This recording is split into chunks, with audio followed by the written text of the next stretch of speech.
때로는 내가 만난 문제가 너무 커서 과연 이 문제를 이길 수 있을까, 또 과연 이 문제를 해결할 수 있을까 고민하며 살기도 하죠. 여러 가지 문제와 장애물을 만날 때마다 우리가 생각이 나는 것은 이것입니다. 과연 나는 사람답게 살고 있는가? 사람답게 살고 싶다. 이런 생각이 문제가 될 때마다 우리가 드는 겁니다. 또 장애물이 클수록 나는 정말 사람답게 살고 싶다. 이런 생각을 하게 됩니다. 여러분, 사람답게 살고 싶다는 이것이 무슨 뜻일까요? 사람답게 살고 싶다. 이 사람답게 살고 싶다는 이 말은 문제없는 인생을, 또 고난 없는 인생을 말하는 것은 아닐 겁니다. 사람답게 살고 싶다 이 말은 어떤 넉넉한 소유의 넉넉함이나 세상에 높아진 어떤 가치를 우리가 소유하고 살아가는 것도 아닐 겁니다. 왜냐하면 죽어가는 마지막 시간에 내가 소유가 넉넉했다, 나는 세상에서 명예를 얻었다 해서 그가 사람답게 살았다고 말하지 않기 때문에 그렇습니다. 문제를 만나고 장애물을 만날 때 내가 사람답게 살고 싶다 하는 그 말의 뜻은 하나님의 원래 창조하셨을 때 존재의 목적을 나의 삶 가운데 이루고 싶다, 이런 뜻이라고 저는 믿습니다. 사람답게 살고 싶다, 그것은 인간을 창조하신 창조의 목적을, 하나님을 높이고 하나님을 영화롭게 하는 그 삶을 나는 어떠한 환경에 있든지 내가 살아가겠다, 가고 싶다, 이런 뜻이 되는 것일 겁니다. 그런 면에 사람답게 살고 싶다는 이 고백 속에는 고난을 만나도 장애물을 만나도 그 인생의 어떤 어려운 시간에도 나의 참된 모습을 드러내는 삶을 살고 싶다, 이런 뜻이 되는 걸 겁니다. 여러분, 그런 면에서 우리의 모든 인생 가운데 하나님을 높여드리고 어떤 상황에서도 하나님께 영광을 돌려드리는 저와 여러분 되기를 주의 이름으로 축원합니다. 사람답게 사는 것, 여러분, 이 말은 사람같이 사는 것과 좀 구별이 돼요. 어떤 사람을 보고 참 그리스도인 같이 생겼어 라는 것과 어떤 사람을 보고 참 그리스도인다워 라는 말은 좀 다르다는 것입니다. 저분은 참 사람 같아 라는 것보다 저분은 참 사람다워 라는 말은 외형이나 어떤 외적 조건을 말하는 것이 아니라 그의 참된 생명의 본질을 그의 삶 가운데 드러낸다, 이런 뜻이겠죠. 사람다워지는 것. 그런 면에서 오늘 문제와 장애물을 만날 때 어떻게 다 사는 것이 사람답게 사는 것일까? 여러 가지 크고 어려운 장애물을 만날 때도 나는 어떻게 하나님을 높이고 하나님께 영광을 돌리며 나는 살 수 있을까? 이런 의문을 갖게 되는 것입니다. 오늘 사무엘상 17장은 우리가 지난 3주에 걸쳐서 이 본문을 우리가 보고 있지만 이 골리앗이라는 큰 장애물을 만났을 때 이스라엘 내에는 두 종류의 삶이 있다는 것을 우리에게 보여주고 있습니다. 사울 왕과 함께 이스라엘 모든 군대는 큰 낙심과 두려움 가운데 살고 있습니다. 이게 사람답게 사는 것일까요? 문제 앞에 섰을 때 그냥 낙심과 절망 가운데 코가 석자가 빠지듯이 빠져 사는 것이 사람답게 사는 걸까요? 또 한 사람, 다윗의 삶, 기름 부음 받은 다윗의 모습을 성경은 우리에게 보여줍니다. 그런데 그 소년 다윗은 하나님의 마음에 합한 사람이라고 성경은 우리에게 보여주지요. 진정 그가 사람다운 삶을 살고 있다는 것이죠. 그는 어릴지라도 하나님을 높여드리고 어떤 상황에서도 하나님께 영광을 돌리는 삶을 그가 살고 있다는 것을 보여주죠. 내가 이새의 아들 다윗을 만나니 내 마음에 합한 사람이라. 어디서 만나셨을까? 어디서 그렇게 반하셨을까를 우리가 생각해보면 사무엘상 16장과 17장에 거쳐서 하나님은 이새의 아들 다윗을 우리에게 소개해 주기 위해서 아주 강렬한 마음을 보여주시고 계셨습니다. 그래서 다윗과 빈들, 다윗과 왕궁, 다윗과 오늘 전장터에 다윗의 모습을 통하여 하나님의 마음에 합한 사람은 어떤 것인지, 진정으로 인간의 존재의 목적, 창조의 목적을 드러낸 삶이 무엇인지를 하나님은 우리에게 다윗을 통하여 보여주고 계신다는 것입니다. 그러면 오늘 본문에서 우리가 적용할 것은 이것입니다. 다윗의 삶을 보면서 나도 사람답게 살 수 있겠구나. 문제와 장애물 앞에도 하나님을 높이며 사는 삶을 나도 살 수 있겠구나, 우리가 보게 되는 것입니다. 사무엘상 17장을 보면 그래서 하나님이 다윗을 이 엘라 골짜기 전투장에서 소개하실 때 무대가 세 개로 나눠져 하나님은 다윗을 보여주죠. 첫 번째 무대는 이것입니다. 거인 골리앗이 등장을 합니다. 그것이 1절부터 11절까지의 내용입니다. 이스라엘이 당하는 문제와 장애물이 얼마나 큰지, 그의 얼마나 큰 용사인지를 보여주죠. 그는 키가 자그만치 9피트가 되고 약 3미터가 되고, 그가 입고 있는 갑옷과 이 투구와 이 무장하고 있는 모든 이 노쇠 덩어리만 해도 약 120파운드가 되고, 그가 들고 있는 창날의 무게만도 약 12파운드가 되고, 한마디로 말하면 그는 완전히 무장한 용사인데 그는 쇳덩어리, 노쇠덩어리라는 거예요. 도무지 넘어설 수 없는 장애물이라는 것을 지금 1절부터 11절까지는 보여주고 있습니다. 더욱이 그가 이 당당하게 말합니다. 그 위협하면서 말합니다. 40일 동안 그가 말하고 있습니다. 아무도 그를 넘보지 못하고 있습니다. 이스라엘이 만난 문제가 얼마나 큰지를 성경은 보여주고 있죠. 여러분, 오늘 아침에 우리가 가지고 있는 문제는 얼마나 클까요? 내가 지난 한 주 동안 살고 있는 나의 장애물은 얼마나 큰 것일까요? 성경은 이 본문과 함께 우리의 삶으로 연결하여서 간다는 것입니다. 그 전장터 한가운데 지금 다윗이 등장을 하고 있습니다. 형의 도시락을 들고 심부름하러 왔다가 그는 골리앗이 외치는 소리를 듣습니다. 위협하고 있는 골리앗을 보고 있습니다. 이 골리앗에 관한 대화를 이스라엘 군대와 다윗의 대화, 다윗과 형 엘리압의 대화, 그 다음에 다윗과 사울의 대화를 통하여 12절부터 40절까지 두 번째 무대가 우리에게 나타납니다. 우리 지난 주일날 다윗과 사울의 대화를 통하여 그들이 강조하고 있는 크게 두 가지. 다윗은 사울에게 이렇게 말했습니다. 사울 왕이여, 당신은 저 골리앗으로 인하여 낙담하지 말 것이다. 이 낙담, 이 나팔이라는 단어. 하나님은 우리를 건져 주실 것입니다. 이 나짤이라는 단어. 이 나팔과 나짤이라는 아주 극적인 언어의 대조를 통하여 우리가 그렇게 낙심하며 사는 것이 사람답게 사는 것이 아닙니다라고 다윗은 사울 앞에서 얘기했습니다. 즉, 진정한 전투는 눈앞에 있는 골리앗과의 싸움 이전에 내 마음에서 전쟁이 일어나고 있다는 것을 놓치지 말아야 된다고 성경은 말하는 것입니다. 여러분, 우리가 살면서 장애물이 있을 때 적어도 이 장애물 앞에 두 가지 전쟁이 있습니다. 내 마음이 녹아내리는 전쟁, 내가 절망하고 낙담하는 전쟁, 두려움에 묻고 사는 전쟁이 또 하나의 전쟁이라는 것입니다. 낙심하지 마십시오. 낙담하지 마십시오. 하나님이 건져내 주실 것입니다. 이것이 골리앗을 만나기 전에 다윗의 외침이었고 선언이었습니다. 그와 같은 외침 가운데 중요한 한 단어가 다윗은 왜 그렇게 말하고 있는지를 오늘 본문에서, 오늘 외침에서 말하고 있는데, 그것이 바로 26절, 36절, 46절 가운데 있는 반복되는 단어입니다. 여러분, 26절 한번 보세요. 다윗이 곁에 있는 사람들에게 말하여 가로되 이 블레셋 사람을 죽여 이스라엘의 치욕을 제하는 사람에게는 어떠한 대우를 하겠느냐. 그 다음에 이 할례 없는 블레셋 사람이 누구간데 사시는 하나님의 군대를 모욕하겠느냐. 여러분, 오늘 밑줄을 쳐야 될 첫 번째 것은요, 사시는 하나님의 군대라는 단어. 하나님의 군대라는 단어입니다. 사시는 하나님의 군대.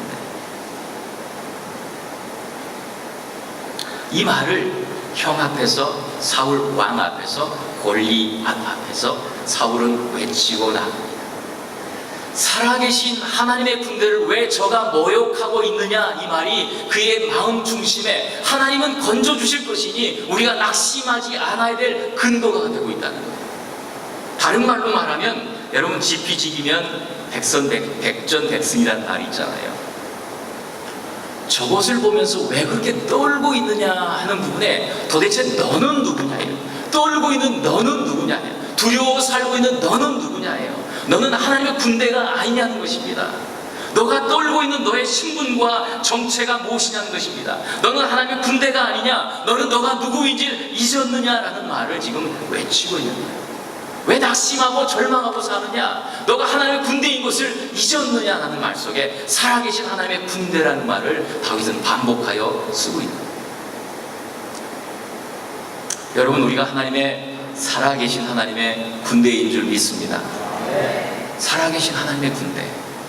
이 하나님의 군대라는 말은요, 출애굽하여서 이스라엘이 애굽에서 노예되었다가 출애굽을 통하여 얻은 새로운 이스라엘의 명칭이에요. 이스라엘의 새로운 신분이에요. 출애굽기 12장 40절에서 이스라엘 자손이 애굽에 거주한 지 430년이라 430년이 마치는 그날에 여호와의 군대가 다 애굽 땅에서 나왔다. 구원받았다는 이 사건은 노예가 변하여 하나님의 군사가 되었다는 의미를 성경은 말해주고 있어요. 저들이 구원받은 저들이 누구냐? 저들은 여호와의 군대라는 거예요. 새로운 신분, 새로운 정체성, 새로운 부르심이 이 여호와의 군대라는 말 속에 있다는 것입니다. 그들은 이제부터 여호와의 군대로 훈련되어야 되고 여호와의 군대로 무장되어야 한다는 것입니다. 두려워 떨고 있는 이스라엘 백성들에게, 군대들에게 이 블레셋 사람이 누구간데 살아계신 하나님의 군대를 모욕하는가? 이 말 속에는 여러분들은 여러분의 정체성과 부르심을 잃어버렸습니까? 라는 뜻입니다.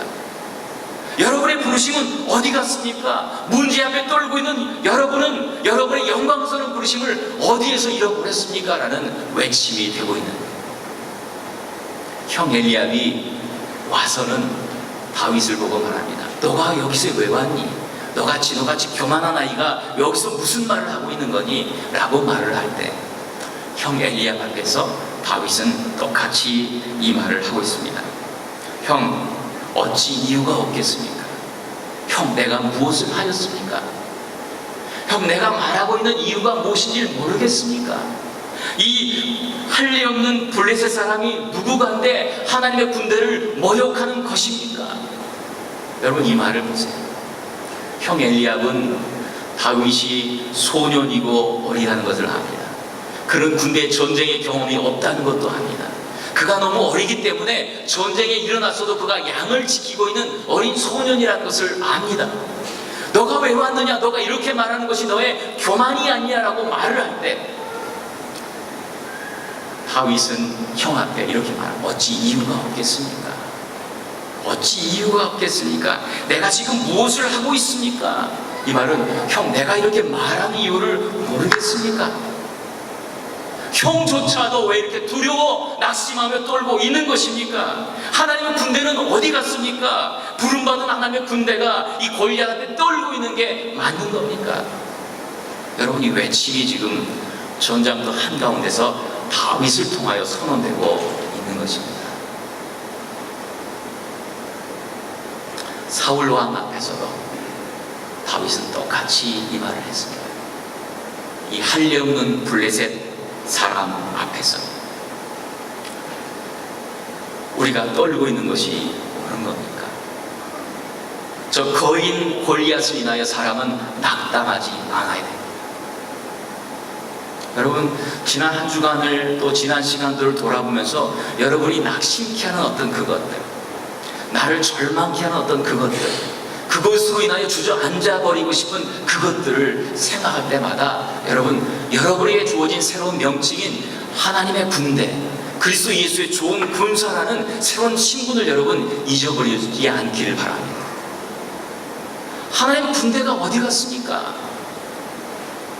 당신은 누구이기에 문제 앞에 낙심하며 절망하고 있는 것입니까? 여러분, 적극적으로 살아가라는 이런 말이 아닙니다. 우리는 긍정적으로 살자는 이런 신앙이 아닙니다. 우리의 정체성과 부르심과 소명이 어디에 있습니까? 왜 그렇게 살고 있습니까? 라는 외침이 다윗의 이 고백 속에 있다는 것입니다. 여러분, 사람답게 산다는 것이 무엇이에요? 사람답게 산다는 것이 무엇입니까? 다윗을 통하여 지금 하나님은 보여주시는 겁니다. 그리고 다윗은 이 말을 하면서 당당하게 골리앗 앞으로 나아가고 있습니다. 하나님의 군대는 어디 갑니까? 이스라엘의 군대여, 우리의 부르심과 정체성은 어디에서 잃어버리고 40일 동안 이 골리앗 앞에서 두려워 떨며 도난하고 불안하고 살아가고 있는 것입니다. 이 외침은 그 당시 엘라 골짜기의 이 다윗의 외침은 오늘의 이 골리앗을 만나고 두려워 떨고 있는 그리스도인들에게 향하는 똑같은 하나님의 외침입니다. 여러분, 그 당시에 엘라 골짜기를 휘저었던 하나님의 군대였던 이스라엘을 휘저었던 그 영토까지 침입하여서 그들에게 전쟁과 조롱과 모욕을 하고 있는 이 블레셋은 오늘날 다양한 모습을 하고 오늘 현대 그리스도인들에게도 찾아와가지고 낙심하게 하고 절망하게 하고 두려워하게 하고 낙담하게 하고 있다는 것입니다. 여러분 생각해 보세요. 현대의 골리앗은 우리 앞에 너무도 우뚝 서 있어요. 때때로 이런 생각을 하게 돼요. 저 맨하탄에 가게 되면 이 거대한 이 마천루의 이 맨하탄의 그 높은 어떤 상징들 앞에서 나는 얼마나 초라한 존재인가. 복음화율이 10%가 아니라 0.1%도 안 된다고 하는 이 맨하탄 앞에서 그리스도인으로서 나의 역할은 무엇인가? 초라하고 초라하게 그질 데 없는 그 일대 없는. 세상을 보면은 그 크고 영광스러운 화려함 앞에 나의 삶의 존재는 어떤 역할을 미칠 것인가 생각할 때마다 여러분 기억할 것은 우리가 여호와의 군대라는 것, 다윗의 외침을 들어야 한다. 이것이 하나님의 마음에 합한 사람 다윗을 세 번째 다윗과 전장터에서 소개하고 있는 하나님의 뜻이라는 것. 어떻게 우리는 오늘날에 우리의 골리앗을 무찌를 수 있을까요? 오늘도 우리는 낙심하며 절망하면서 이렇게 좌절하지 않고 살아갈 수 있을까? 내가 나를 바라보는 나의 모습이 얼마나 초라하고 위태로운지 그 모습을 벗어버리고 하나님의 나의 부르심을 소망하고 오늘의 나의 역경을 믿음으로 이겨내며 어떻게 나의 삶을 하나님께 영광 돌려드리는 사람다운 삶을 살 수 있을까? 다윗의 모습을 보면 우리가 그렇게 살아갈 수 있다는 것이에요. 다윗은 이 외침을 하면서 그는 첫 번째 골리앗 앞으로 나아갈 때 그는 한 가지 독특한 한 모습을 우리에게 보여줍니다. 그는 첫 번째는 여호와의 이름을 부르며 나아갑니다. 여호와의 이름을 부르며 45절 보면 이렇게 말합니다. 다윗이 블레셋 사람에게 이르되 너는 칼과 창과 단창으로 내게 오거니와 나는 만군의 여호와의 이름 곧 내가 모욕하는 이스라엘 군대의 하나님의 이름으로 너에게 가노라. 너는 칼과 창과 단창으로 나에게 오지만 나는 물맷돌 가지고 간다 이런 말 하지 않아요. 나는 물맷돌을 의지하고 내가 너를 덤벼간다는 나의 어떤 그 용맹함을 말하지 않아요. 나는 이 물맷돌 몇 개를 들고 너 앞에 갈지라도 나는 초라하고 소년 같고 가진 것이 없어 보일지라도 나는 여호와 이름 만군의 여호와 이름으로 나는 너에게 간다는 여호와의 이름을 외치며 나가고 있습니다. 그 입술에 가득한 것은 만군의 여호와의 이름이라는 거예요. 여호와 이름으로 내게 간다. 이 말이 뭐예요? 나는 나를 의지하지 않아요. 나는 얼마나 부족하고 초라하고 모자르지를 나는 알아요. 그러나 내가 이 전투에 나아가는 것은 나가 아니라 내 속에 계신 하나님, 나와 함께 하시는 하나님, 나는 그 이름을 부르며 내가 하나님을 의지하며 내가 나아갑니다 라는 고백이에요. 여호와의 이름을 부른다. 그래서 한마디 속에 한마디, 이 45절, 46절, 47절 속에 그는 한마디 안에 무려 여호와의 이름을 6번이나 부르고 있어요. 그의 입술의 언어의 내용이 뭐냐? 이것이 그의 믿음의 크기를 말해주는 거예요. 그의 입술에서 나오는 한숨과 원망과 절망과 두려움과 그 크기가 그가 얼마나 골리앗에 붙잡혀 있느냐를 말해주는 것입니다. 어떤 어려운 환경에서도 그가 하나님의 이름을 부르며 하나님 앞에 나아가고 있느냐가 그가 그의 믿음의 크기를, 하나님을 의지하고 있는 그 믿음의 크기를 말해주는 것입니다. 여호와 이름을 부르며 나간다 이 말은 뭡니까? 나는 문제 앞에서도 골리앗 앞에서도 문제가 클수록 하나님을 묵상합니다. 하나님께 마음을 드립니다 라는 행동입니다. 여러분 사무엘상 17장부터 쭉 이어서 보면은 1절 17장 1절부터 나오는 것이 블레셋 사람이에요. 그 그리고 매 절마다 마지막 절까지 반복되어가는 것이 블레셋 사람이고 골리앗이고 무려 35번 이상이 이 블레셋 사람으로 가득 차 있습니다. 이 말은 엘라 골짜기를 자리 잡고 있는 모든 어떤 영적인 분위기, 그것은 두려움과 낙심으로 떨게 만드는 모든 분위기가 블레셋 사람이다. 완전히 사로잡혀 살아가고 있는 그의 영적인 분위기가 이 골리앗이라는 거예요. 그 속에 한마디 다른 6번의 고백을 외치는 다윗은 여호와의 이름으로 나가는 거예요. 여러분, 문제를 말하는 사람은요, 문제가 얼마나 큰지를 말하는 사람은요, 하나님이 얼마나 크신 분인지를 놓치고 사는 거예요. 우리 가정이 얼마나 문제가 많고, 저 사람은 얼마나 문제가 많고, 나의 삶은 얼마나 문제가 많고, 문제가 많고의 이 지혜인 것 같지만 사실은 그것은 초라한 인간의 지혜에 불과하다는 거예요. 문제가 많은 것이 아니라 눈에 보이지 않는 하나님의 그 크심을 놓치고 있는 고백이라는 거예요. 그래서 1절부터 반복되어오는 이 블레셋 사람의 크기, 블레셋 사람의 조롱하는 이 무수무수한 이 말의 분위기 속에 다윗은 나는 만군의 여호와 이름으로 난 너에게 간다. 이 말의 의미는 뭡니까? 다윗은 문제와 장애물을 주목하지 않는다는 거예요.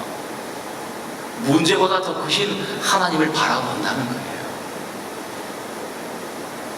어느 사람이 그렇게 말했잖아요. 다윗과 골리앗이 서 있습니다. 모두가 다 떨고 있는데 골리앗을 보고, 야, 저 사람은 너무 커서 이길 수가 없겠네. 모두가 다 떨고 있을 때 다윗이 그랬다지요. 야, 저 친구는 아무데나 던져도 맞아 죽겠네. 이 방향의 크기, 이 생각의 크기. 야, 저 친구는 아무데나 던져도 맞겠구나. 야, 저 친구는 너무 커서 내가 무너뜨릴 수가 없겠구나. 문제를 보는 사람은 하나님을 놓치고 살아요. 낙심하는 이유는 하나님을 놓치고 살기 때문에 그러는 거예요. 이스라엘 군사들의 말과 다윗의 말이 다른 이유는 그것입니다. 무엇을 보고 사느냐예요. 무엇을 말하며 사느냐예요. 무엇이 마음에 가득 차 있느냐, 그것을 말하는 것입니다. 다윗은 전장터에서도 살아계신 하나님을 봅니다. 하나님의 통치하시는 하나님의 주권을 보고 있는 것입니다. 하나님은 만군의 여호와십니다. 여러분은 블레셋 사람과 이스라엘 군사들의 숫자를 보지만 나는 만군의 여호와, 눈에 보이지 아니하는 하나님의 천군과 천사가 이보다 훨씬 많은 것을 나는 믿음의 눈으로 바라봅니다. 그래서 난 여호와 이름을 부르며 나아갑니다 라는 것입니다.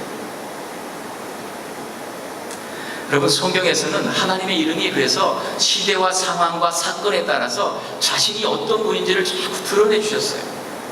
천지를 창조하실 때는 엘로힘, 천지를 창조하신 하나님. 출애굽하여 모세에게 이제 하나님이 구원하여 내실 때는 엘샤다이, 전능하신 하나님. 광야를 지날 때에는 치료하신 하나님, 여호와 라파 되신 하나님. 저 바벨론 포로 생활로 잡혀있는 이스라엘 백성들에게 그럼에도 내가 가까이 너희들과 함께 하겠다고 임재하시겠다고 말씀하는 여호와 삼마 되신 하나님. 가나안 정복 전쟁을 통하여 하나님이 얼마나 크신 분인지를 말씀하시는 만군의 여호와 하나님. 여러분, 그리스도인들은, 믿음으로 살아가는 사람들은 눈에 보이는 숫자보다 눈에 보이지 않는 하나님의 그 크기를 보며 살아야 되는 줄 믿습니다. 내 입술의 고백은 내가 무엇을 바라보고 사느냐의 열매라는 것입니다. 아리조나에 원주민 선교를 하고 있는 이상혁 선교사님이 있어요. 이분은 이 채워주심이라는 책을 썼는데 한 10여 년 전에 그 앞서 선교사님이 열심히 선교를 하시다가 자동차가 돈을 아끼고 그것으로도 인디안들을 섬기겠다고 해가지고 이 재생 타이어를 쓰다가 거기서 이 차가 이 황토가 나면서 거기서 죽잖아요. 그 다음 후임으로 들어간 선교사님이 이상혁 선교사님인데 채워주심, 그는 아무것도 없는 자리에서 하나님이 어떻게 공급하시는지를 그가 간증하며 책을 썼어요. 그는 이렇게 말합니다. 거기서 여러분 두 가지 중에 하나만 하십시오. 기도하든지 걱정을 하든지. 만일 걱정이 되면 기도하십시오. 그러나 기도하면서 걱정하지는 마십시오. 만일 걱정이 되면 하나님께 기도하십시오. 그러나 기도하면서 걱정하지 마십시오. 많은 사람들이 그런데 기도하면서 걱정을 하고 있습니다. 여러분 제발 둘 중 하나만 하십시오. 다윗이 어떻게 이처럼 서서 싸웠을까요? 다윗은 이후에 수많은 전쟁들 속에서 어떻게 그는 살았을까요? 그는 한결같은 그의 삶의 모습을 보여줍니다. 시편 144편 1절과 2절은 그가 수많은 전쟁 속에서 어떻게 하나님의 이름을 부르며 하나님을 의지하며 나아갔는지를 이렇게 말합니다.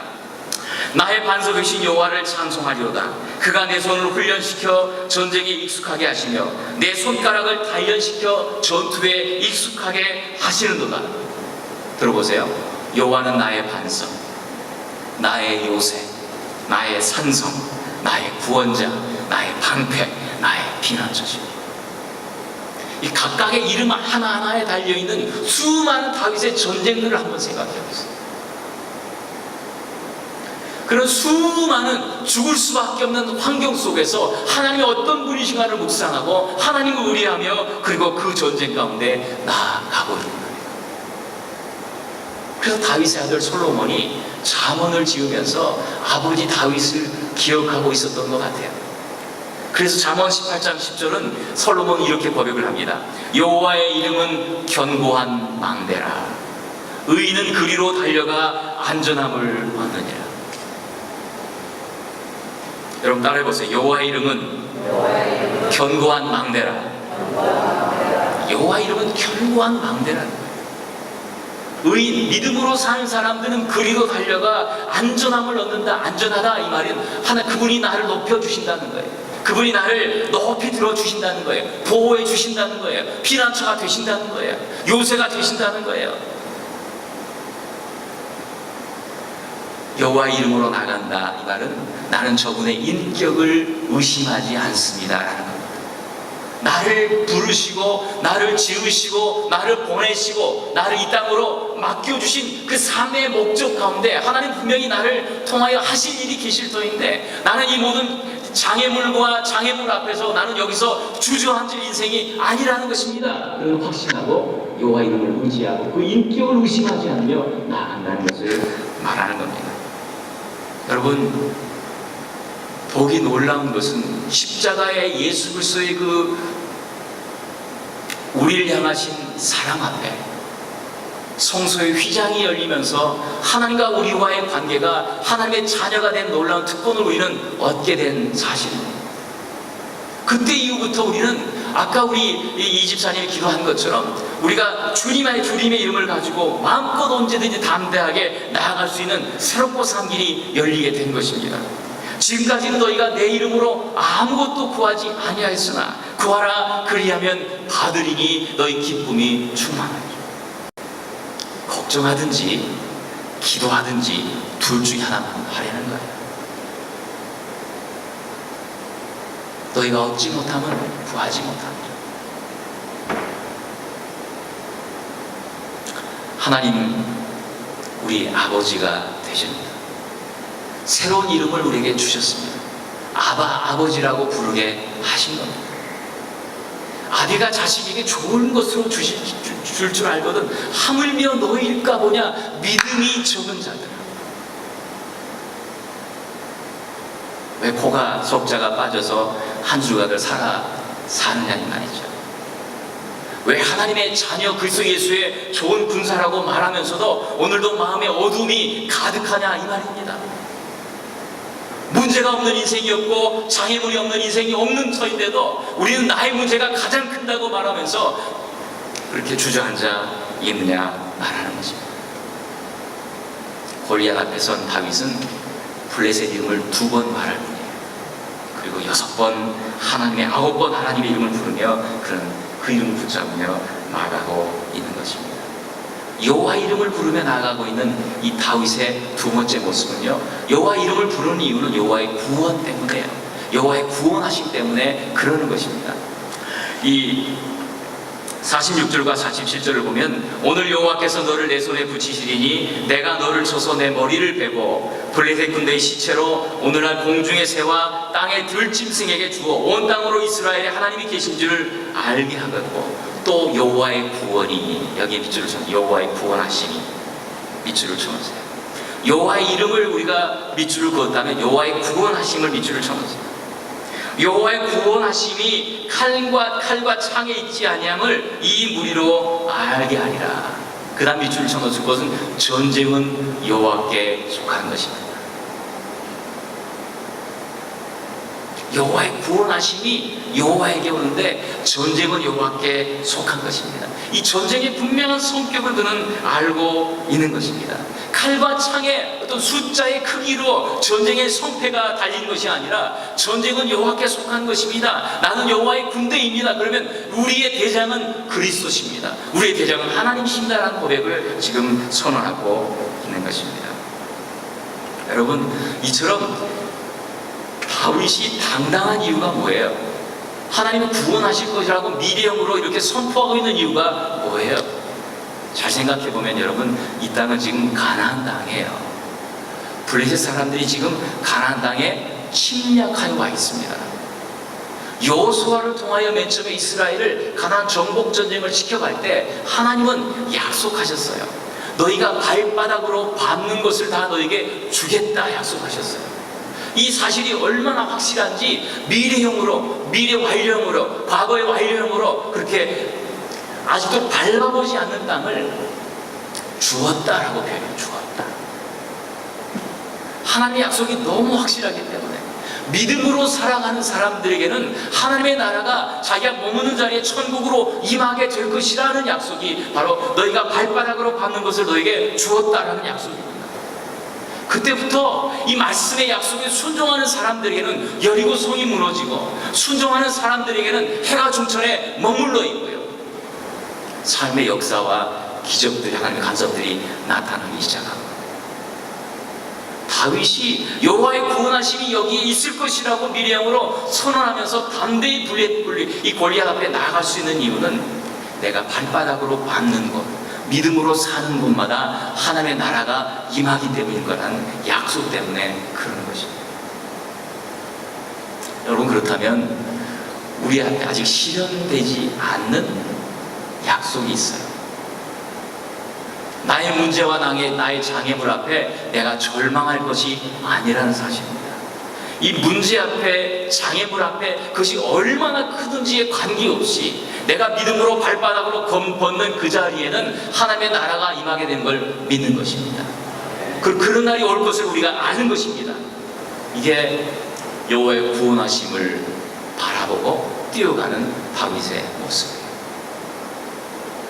여러분, 오늘 기억하십시오. 여호와의 이름으로 살아갑니다. 여호와를 의지하며 나갑니다. 여호와의 구원하심이 나의 인생 가운데 있을 것을 믿는 것입니다. 여러분, 이 구원이라는 말은 우리의 삶의 모든 안식을 빼앗아가는, 주님과의 교제를 빼앗아가는, 우리의 참 이 삶의 목적을 빼앗아가는 모든 형편으로부터의 회복입니다. 우리를 안식케 하고 치유케 하고 은혜로 넘치게 하는 모든 삶을 구원의 과정이라고 말할 수 있는 겁니다. 이번 한 주간은 우리가 우리의 문제 앞에 담대하게 외치는 겁니다. 여호와의 구원하심이 나의 삶에 나타날 줄 믿습니다. 나의 문제와 장애물 앞에 나는 여호와의 이름을 의뢰하면서 나는 뛰어가겠습니다. 이것이야말로 진정으로 사람답게 사는 것임을 고백합니다. 여호와의 이름을 부르고 여호와의 구원하심을 외치면서 다윗은 한 가지의 아주 한국 사람이 좋아하는 독특한 행동을 하고 있습니다. 그것이 뭐냐면 48절이에요. 48절 한번 보세요. 블레셋 사람이 일어나 다윗에게로 마주 가까이 올 때 다윗이 블레셋 사람에게로 마주 그 향로를 향하여 빨리 달리며, 이 빨리 달린다의 밑줄을 쓰는 빨리 달린다. 한국 사람의 특징이 뭐예요? 빨리. 크리스, you know that? 빨리. 빨리빨리. 이 한국 사람의 특징이에요.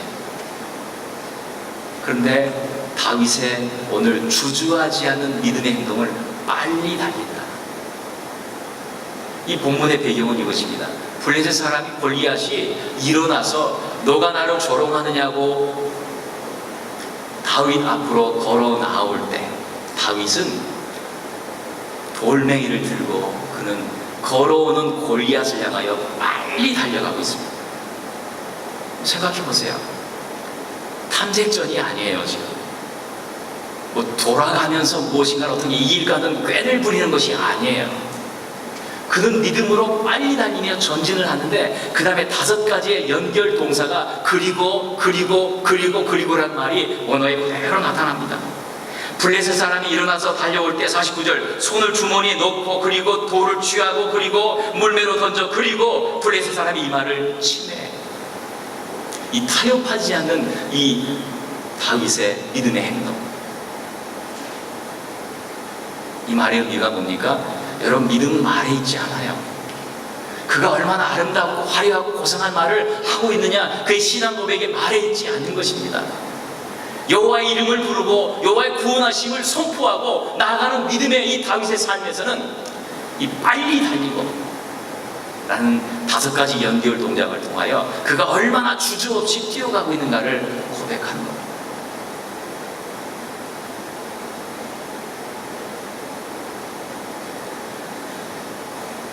에스더가 그렇습니다. 나는 죽으면 죽으리이다 하고 왕 앞으로 나갑니다.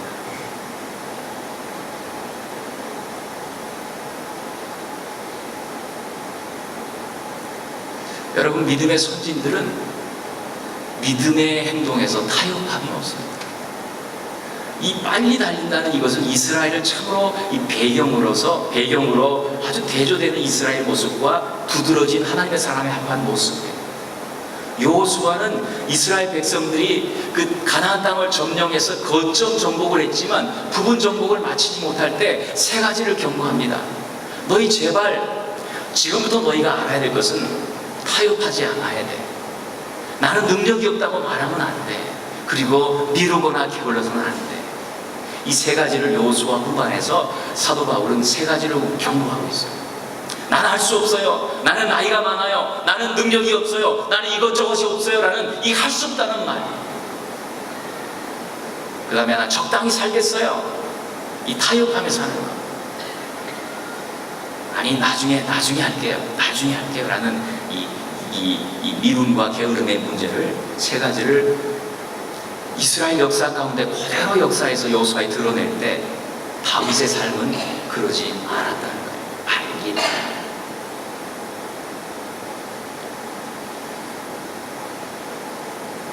그리고 달려가는 이 다윗의 모습은 여러분 잘 보세요. 물맷돌 들고 있는 다윗과 노쇠덩어리로 가득 찬 골리앗 앞에 서 있는 이 대조는 극적인 대조입니다. 이 말은 뭐냐면 결코 이길 수 없는 싸움을 다윗은 하고 있다는 거예요. 객관적으로 봐서는 결코 무너뜨릴 수 없는 싸움을 그가 도전하고 있다는 것입니다. 마지막 절에 뭐예요? 다윗이 칼이 없었더라 라는 이 말은 다윗은 이길 수 없는 싸움을 이겼다는 걸 말해주는 거예요.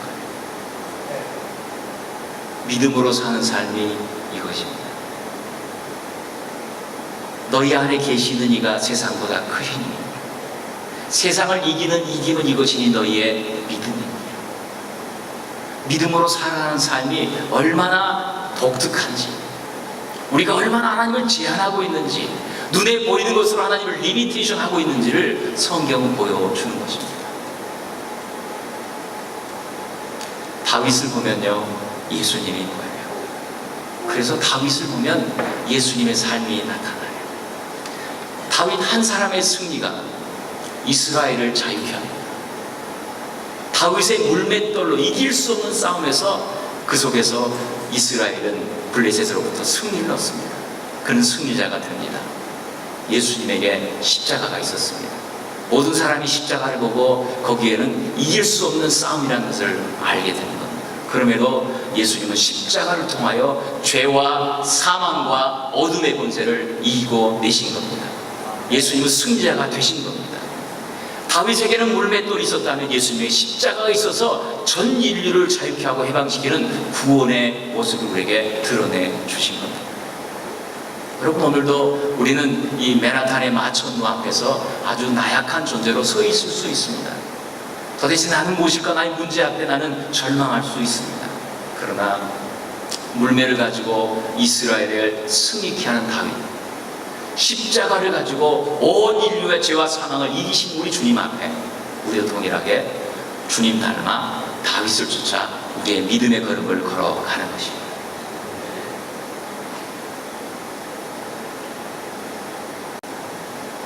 이것이 사람답게 사는 겁니다. 나는 문제가 많아요, 목사님. 나는 너무 사는 것이 힘들어요, 목사님. 이것이 아니라 나는 이길 수 있어요, 목사님. 나는 주님 따라갈 수 있어요, 목사님. 나는 사람답게 살면서 난 문제와 장애물 앞에 나는 하나님을 높이며 하나님을 영광스럽게 하는 그 걸음을 걸어가겠습니다, 목사님. 이 삶이 저와 여러분에게 있기를 주의 이름으로 축원합니다. 기도하겠습니다.